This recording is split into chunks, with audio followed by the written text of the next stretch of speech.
So that would bring us to step 3. Now that we've shown the child that we are ultimately able to give or not give their favorite things or their favorite activities based upon their behavior choices, and we've shown that being with us is more fun than being alone, that the swings is great, but the swings with Robert is hysterical. He's laughing and tickling and jumping out of the way and pretending he got hit in the face or making funny faces and making me laugh. I don't want the swings. I want Robert in the swings. So how do I get that?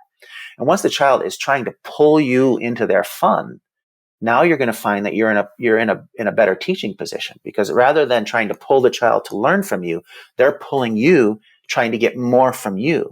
And as they're trying to get more from you, you're now in a position of high probability where you can give an instruction. And there's a reason why the child would want to follow that instruction.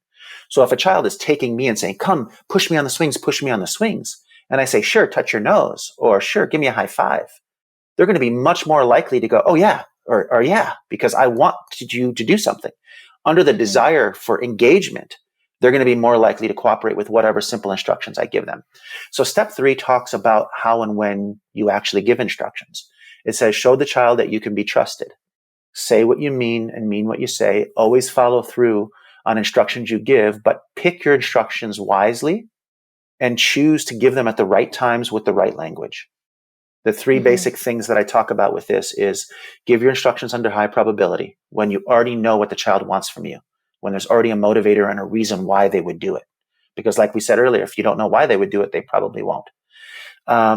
Use the right type of language. If you're going to ask a question, accept the answer. Don't say, hey, do you want to come over here and work? And then when the child says no, say, oh yeah, you need to work, or you need to go to the bathroom. If you're going to say, do you want something? Let the child say yes or no. If you're going to ask them if they want to do something, let them say yes or no. If it is going to be an instruction, though, you need to make it clear that there's an expectation. And so we use expectation language. I want, I need, it's time to. Or, I want you to put this in the garbage. I need you to stop that right now and come put this where we asked you to. Or it's time to put that down and come finish your work, whatever it might be.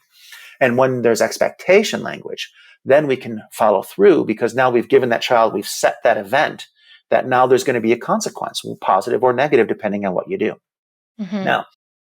Yeah, it's also just modeling integrity. Absolutely. I say what I mean, and I mean what I say. And I'm not going to tell you that if you don't, I don't want parents to tell a kid, if you lay on the floor here, I'm just going to get in the car and I'm going to leave you here.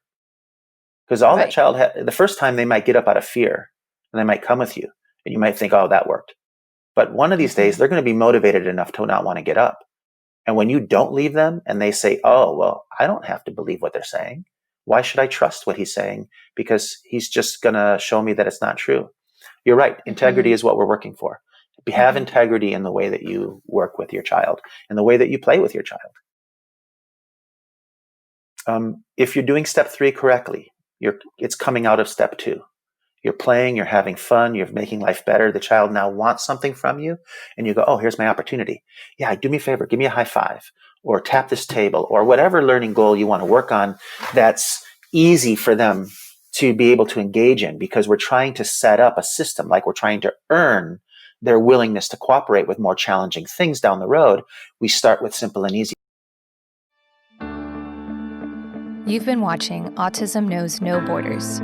If you like this video, please give it a thumbs up and subscribe to our channel. Also, we'd love to hear from you, so let us know what you think in the comments section. Click here to watch this interview in its entirety. You can also find us on your favorite podcast app. Tune in each week for engaging conversations of how people across the globe are inspiring change and building community. Thanks for watching. Take care.